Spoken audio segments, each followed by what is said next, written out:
Cancer ಅನ್ನೋದೇ ಜನರಿಗೆ ಭೀತಿ ಹುಟ್ಟಿಸುವ ಒಂದು ರೋಗ. ಈ ಕಾಯಿಲೆಗೆ ಯಾವುದೇ ರೀತಿಯ ಔಷಧಿಯನ್ನ ಕಂಡುಹಿಡಿಯಲು ಇದುವರೆಗೂ ಸಾಧ್ಯ ಆಗಿಲ್ಲ ಅನ್ನೋದೇ ಎಲ್ಲರಿಗೂ ಗೊತ್ತಿರುವ ವಿಚಾರ. ಮಕ್ಕಳು, ವೃದ್ಧರು ಅನ್ನದೇ ಇತ್ತೀಚಿನ ವರ್ಷಗಳಲ್ಲಿ ಎಲ್ಲ ವಯೋಮಾನದವರಲ್ಲಿಯೂ ಈ ಮಾರಣಾಂತಿಕ ರೋಗ ಕಾಣಿಸಿಕೊಳ್ತಿದೆ. ಅದರಲ್ಲೂ ಹೊಟ್ಟೆಯ ಕ್ಯಾನ್ಸರ್ನಿಂದ ಮೃತಪಟ್ಟವರ ಸಂಖ್ಯೆ ತುಂಬಾ ಹೆಚ್ಚಾಗಿದೆ. ಹಾಗಾದರೆ ಈ ಹೊಟ್ಟೆ ಕ್ಯಾನ್ಸರ್ ಅಂದರೆ ಏನು, ಇದರ ಲಕ್ಷಣಗಳು ಏನು ಅನ್ನೋದನ್ನ ತಿಳಿಯೋಣ ಬನ್ನಿ. ದೇಹದ ಇತರ ಭಾಗಗಳಲ್ಲಿ ಕ್ಯಾನ್ಸರ್ ಲಕ್ಷಣಗಳು ಹೇಗೆ ಬೇಗ ತಿಳಿಯುವುದಿಲ್ಲವೋ ಅದೇ ರೀತಿ ಹೊಟ್ಟೆಯ ಕ್ಯಾನ್ಸರ್ ಲಕ್ಷಣಗಳು ಸದ್ದಿಲ್ಲದೆ ದೇಹಾದ್ಯಂತ ಹರಡಬಹುದು. ಈ ಕಾರಣದಿಂದಾಗಿ ಎಷ್ಟೋ ಬಾರಿ ಇದಕ್ಕೆ ಚಿಕಿತ್ಸೆ ನೀಡಲು ವಿಳಂಬವಾಗುತ್ತೆ. ಆದ್ದರಿಂದ ಆರಂಭದಲ್ಲಿಯೇ ನೀವು ಈ ಬಗ್ಗೆ ಎಚ್ಚೆತ್ತುಕೊಂಡ್ರೆ ಭವಿಷ್ಯದಲ್ಲಿ ಎದುರಾಗುವ ಗಂಭೀರ ಸಮಸ್ಯೆಗಳನ್ನು ತಡೆಗಟ್ಟಬಹುದು.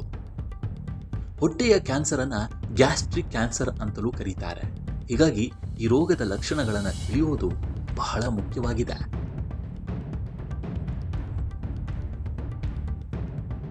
ಹೊಟ್ಟೆಯ ಕ್ಯಾನ್ಸರ್ನ ಸಾಮಾನ್ಯ ಲಕ್ಷಣ ಅಂದರೆ ಆಹಾರವನ್ನು ನುಂಗಲು ತೊಂದರೆ ಆಗುವುದು. ನೀವು ತಿನ್ನುವಾಗಲೆಲ್ಲ ನಿಮ್ಮ ಹೊಟ್ಟೆಯಲ್ಲಿ ವಿಚಿತ್ರ ನೋವು ಅನುಭವಿಸಬಹುದು ಮತ್ತು ನಿಮಗೆ ಹೊಟ್ಟೆ ಉಬ್ಬರ ಸಹ ಉಂಟಾಗಬಹುದು.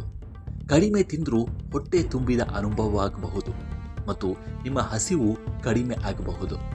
ಹೊಟ್ಟೆ ಕ್ಯಾನ್ಸರ್ನ ಸಾಮಾನ್ಯ ಲಕ್ಷಣಗಳು ಅಂದರೆ ಎದೆಯುರಿ, ಅಜೀರ್ಣ, ವಾಕರಿಕೆ ಮತ್ತು ವಾಂತಿ. ಹೊಟ್ಟೆ ಕ್ಯಾನ್ಸರ್ ಇರುವಾಗ ಕಡಿಮೆ ತಿಂದರೂ ಹೊಟ್ಟೆ ತುಂಬಿದ ಅನುಭವವಾಗುತ್ತೆ ಮತ್ತು ಹಸಿವೆ ಕಡಿಮೆ ಆಗುತ್ತೆ. ಇದರೊಂದಿಗೆ ಎದೆಯುರಿ, ಅಜೀರ್ಣ, ವಾಕರಿಕೆ, ವಾಂತಿ ಇತ್ಯಾದಿ ಲಕ್ಷಣಗಳು ಸಾಮಾನ್ಯವಾಗಿರುತ್ತೆ. ಹೊಟ್ಟೆಯ ಕ್ಯಾನ್ಸರ್ ಸಂದರ್ಭದಲ್ಲಿ ಏನನ್ನೇ ಮಾಡ್ತಿದ್ರೂ ತೂಕ ಇಳಿಕೆ ತ್ವರಿತವಾಗಿ ಆಗತ್ತೆ. ಒಬ್ಬ ವ್ಯಕ್ತಿ ಯಾವಾಗಲೂ ತುಂಬಾ ದಣಿದಿರ್ತಾನೆ ಮತ್ತು ಯಾವಾಗಲೂ ಅನಾರೋಗ್ಯದಿಂದ ಬಳಲ್ತಾ ಇರ್ತಾನೆ. ಹೊಟ್ಟೆ ಕ್ಯಾನ್ಸರ್ನ ಆರಂಭಿಕ ಲಕ್ಷಣಗಳಲ್ಲಿ ಸಾಮಾನ್ಯವಾಗಿ ಹೊಟ್ಟೆಯ ಮೇಲ್ಭಾಗದ ನೋವು ಮತ್ತು ಜೀರ್ಣಕ್ರಿಯೆಯ ಸಮಸ್ಯೆಗಳನ್ನು ಒಳಗೊಂಡಿರುತ್ತೆ. ಕ್ಯಾನ್ಸರ್ ಮುಂದುವರಿದ ಹಂತವನ್ನು ತಲುಪಿದಾಗ ಮಾತ್ರ ಈ ಎಲ್ಲ ಲಕ್ಷಣಗಳು ಕಾಣಿಸಿಕೊಳ್ಳುತ್ತೆ.